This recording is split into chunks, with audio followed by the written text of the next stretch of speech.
Muhtaram Prezidentimizni tashabbuslari bilan O'zbekistondagi Islom sivilizatsiya markazi o'zini yakuniy qismlariga kirib boryapti.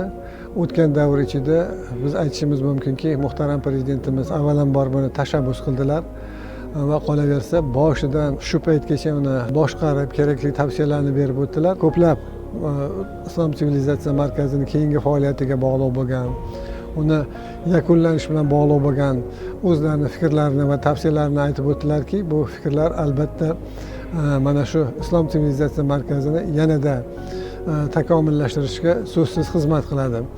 Endi Islom sivilizatsiya markazi avvalambor aytib o'tish kerakki, O'zbekistonni tarixi juda boy bo'lishiga qaramasdan shu paytgacha uni yetarli darajada ko'rsatish imkoniyati yo'q edi O'zbekistonda. To'g'ri, arxeologik yodgorliklarimiz bor, arxitekturamiz bor, qo'lyozma asarlarimiz bor.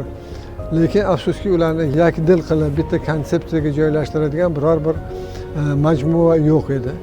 Prezidentimizni Birlashgan Millatlar Tashkilotida yuqori minbaridan aytgan fikrlaridan asosiy g'oya shundan iborat ediki, avvalambor islom dinini, tinchliksevar mohiyatini, shu bilan bir qatorda uni shu bag'rikenglik mohiyatini, ijobiy xislatlarni barchasini ko'rsatiladigan bo'lsa, ikkinchi tarafdan shu bilan bir qatorda qo'shgan hissasini ko'rishni maqsad qilingan edi. Hozirgi etapda qaraydigan bo'lsak, markaz o'zini oldiga qo'ygan maqsadlarga deyarli erishdi.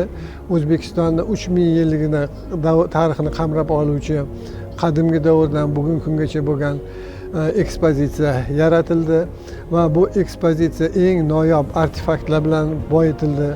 Biz bilamiz, mana birinchi marta O'zbekistonning tarixida mana shunaqa noyob artefaktlarimiz o'z paytida xorijga turli yo'llar bilan chiqib ketgan.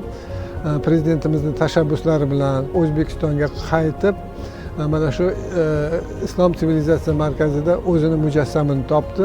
Har bitta bo'limda hozir ko'plab bir muhim fishka deymizmi, juda bir muhim g'oyalar o'z mujassamini topdi.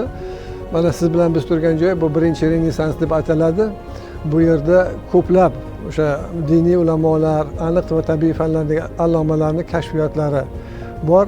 Jumladan bittasi mana shu Abu Rayhon Beruniyni globusi. Biz bilamiz, Abu Rayhon Beruniy o'z paytida globus yaratgan, lekin u bizgacha yetib kelmagan. Shu bilan bir qatorda Abu Rayhon Beruniyning asarlarida mana shu globusning koordinatlari saqlangan. Biz hozir xorijiy hamkorliklar bilan birgalikda bu globusni tikladik va Abu Rayhon Beruniy o'zining asarlarida 600 ta asarni, 600 ta o'z davridagi shaharni koordinatini bergan bo'lsa, ulardan 150 tasini joylashtirib, Abu Rayhon Beruniyni globusini, bizgacha yetib kelmagan globusini tiklash imkoniyatiga ega bo'ldik. Bunga o'xshagan misollarni juda ham ko'p keltirish mumkin.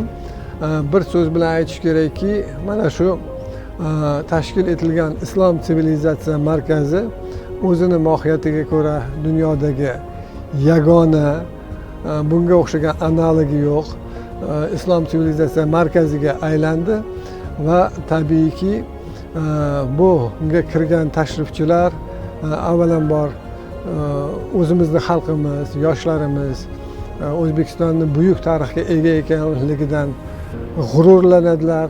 Shu g'oyalar asosida tarbiya topadilar va kelajakda ham shunga intiladilar.